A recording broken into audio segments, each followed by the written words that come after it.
کوئی حل نہیں ہے، خاموشی سے محنت کی جائے، ہم اپنی آئندہ آنے والی نسلوں میں اعتدال پیدا کریں، ہم تعلیمی ادارے بنائیں، ملک کے کسی بھی حصے میں، کسی بھی شہر میں، کسی بھی جگہ بنیادی طور پر جو اپنا عقیدہ ہے اس پہ بچوں کو سکھایا جائے اور برداشت کی قوت بار بار تلقین کی جائے اور ان کو تعلیم دی جائے۔ تعلیم کے علاوہ کوئی حل نہیں ہے، ورنہ یہ سیالکوٹ کا واقعہ اور فلاں واقعہ اور فیصل آباد میں جو کچھ ہوا ہے اور جو کچھ گورنر پنجاب کے ساتھ ہوا تھا، یہ آئے دن کا کھیل بنے گا۔ اب جن لوگوں کو سیالکوٹ کے سانحے میں گرفتار کیا گیا ہے، اول تو ہونا کیا ہے، اسی کے میں قانون ساز اداروں پر، قانون نافذ کرنے والے اداروں پر ہم لوگوں کو اعتماد نہیں ہے، اور ہو بھی گیا، پھانسی بھی چڑھا دیا تو ہم ہر ہفتے 2 ہفتے میں ادھر گزرتے ہیں۔ جو لوگ ایسے ہوتے ہیں وہ پھانسی نہ چڑھے تو ان کا فائدہ، اور چڑھ گئے تو ان کا بھی فائدہ اور پچھلوں کا بھی فائدہ، وہ پھر ایک پاک درگاہ بن جائے گی، وہ زیارت کی جگہ بن جائے گی، لوگ آ کے شہید ناموس رسالت کے نام پہ نذرانے پیش کریں گے، عقیدت سے آئیں گے، اور ہر ٹرک اور بس والا گزرتے ہوئے 50-100 اپنی حیثیت کے مطابق پھینک کے چلا جائے گا، جئیں تو اور مریں تو، دونوں صورتوں میں نفع ہی نفع ہے۔ اور پھر انہی مزارات کے نام پہ اور انہی شہداء کے نام پہ ایندھن دیا جائے گا ان تحریکات کو کہ مارو۔ آپ یہ بات لکھ لیں کہ مذہب کے نام پہ جو تشدد ہوتا ہے اس کا فائدہ سیکولر قوتوں کو پہنچتا ہے، وہ قوتیں پورا فائدہ اٹھاتی ہیں جو کہتی ہیں میرا جسم میری مرضی،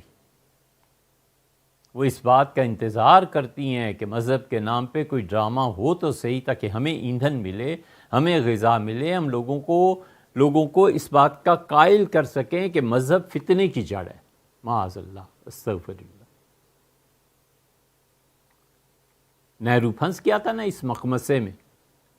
اس کا کوئی دین ایمان کیا، ہندو دھرم پہ بھی اعتماد نہیں تھا۔ مولانا ابوالکلام آزاد کا جو جنازہ ہوا ہے اس کی پہلی صف میں پیچھے کھڑے ہیں پنڈت جواہر لال نہرو، کمیونسٹ تھا،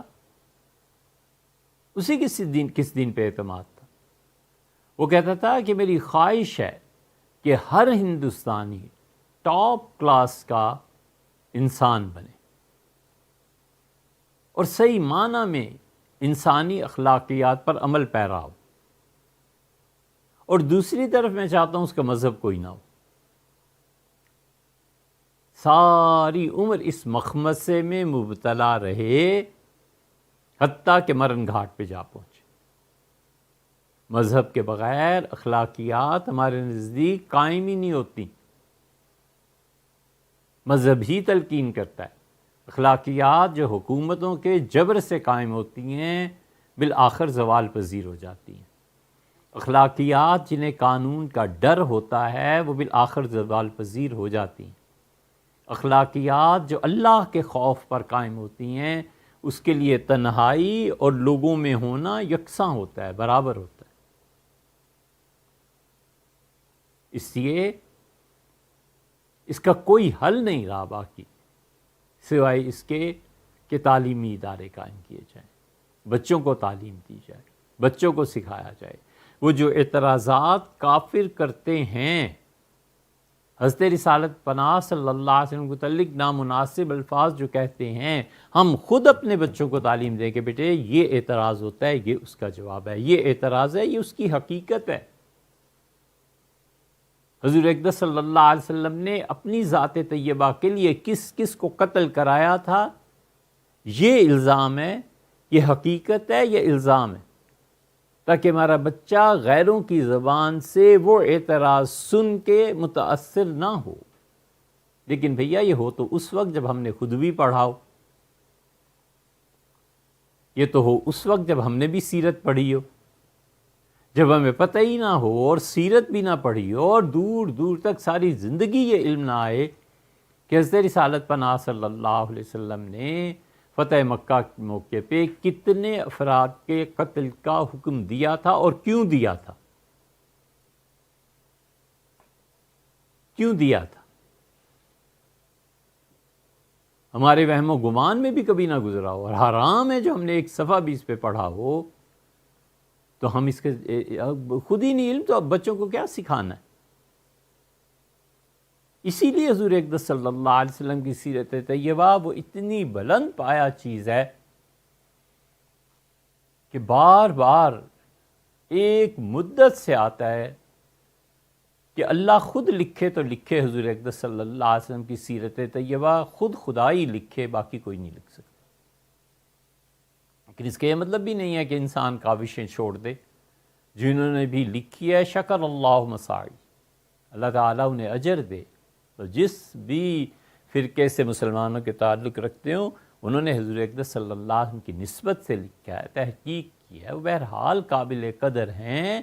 لیکن ہم اس زوال کے دور میں علم سے اتنے محروم ہو گئے ہیں کہ کوئی ملحد پکڑ کے سوال کر لیتا ہے کہ یہ کیا قصہ ہوا تھا فلاں صحابی رضی اللہ عنہ، ہمیں وہم و گمان میں بھی نہیں ہوتا کہ اچھا یہ بھی اسلام میں ہے، اچھا یہ بھی اسلام میں ہے۔ یہ سب چیزیں تعلیم ہے، ادارے قائم کریں ہم، اور ہم 50 سال کے لیے بس چپ کر کے محنت کریں اپنی اگلی نسلوں پہ، کسی طرف کی سنے اور دیکھے بغیر، فقط اس جذبے سے لگ جائیں کہ ہم نے اپنے بچوں کو ایجوکیٹ کرنا ہے اور اسلام کے بارے میں جو شکوک و شبہات ہیں ان کو دور کرنا ہے۔ پچھلے زمانے میں خود مسلمانوں میں ایسے ذہن نہیں تھے جنہیں اسلام کے بارے میں شک پیدا ہوتا ہو۔ آپ کبھی سوچیں، ہوتا تھا، یقیناً ہوتا تھا۔ حضور اقدس صلی اللہ علیہ وسلم نے یہ کیوں فرما دیا، نبی کریم صلی اللہ علیہ وسلم نے یہ کیوں ارشاد فرمایا، یہ کیا عمل ہے، فلاں صحابی رضی اللہ عنہ کا یہ کیا عمل تھا۔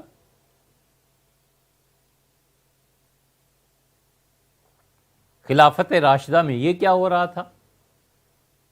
سیدنا عثمان رضی اللہ عنہ نے اتنے لاکھ کیوں رکھ لیے، یہ سب سوالات پیدا ہوتے تھے۔ مگر اس وقت منبر جو تھا مضبوط تھا، پڑھے لکھے لوگوں کے ہاتھ میں تھا،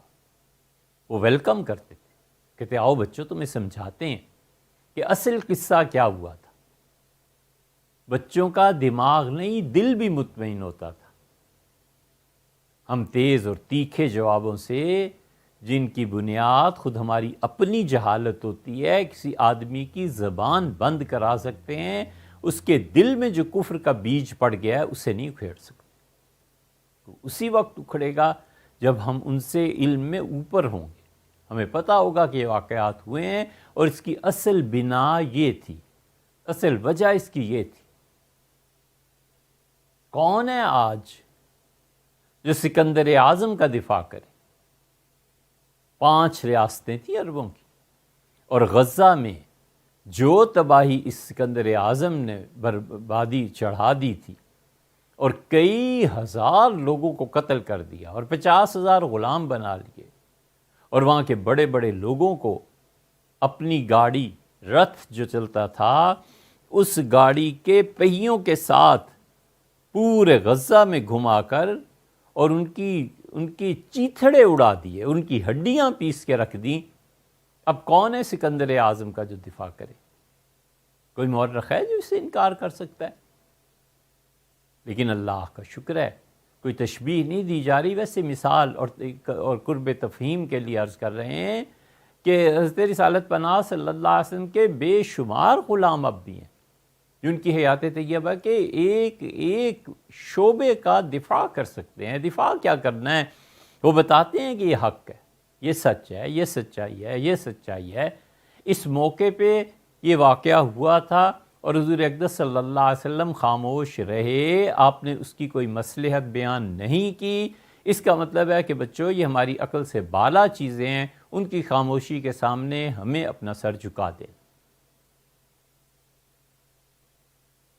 ٹھوس علم صحیح معنی میں انسانی اقدار اور تعلق مع اللہ اور کہیں سے تربیت ہوئی بھی ہو اور کہیں کسی کی دعاؤں میں اور دعائے نیم شب میں شامل رہے ہوں، تب جا کر یہ چیزیں آتی ہیں۔ اس لیے دونوں انتہاؤں میں ہم گھرے ہوئے ہیں، ایک طرف حضور اقدس صلی اللہ علیہ وسلم کے نام پہ جو کچھ ہو رہا ہے، اور دوسری طرف چلے جائیں تو الحاد اور دہریت کے نام پہ ہو رہا ہے۔ اللہ تعالیٰ ان دونوں سے محفوظ فرمائے۔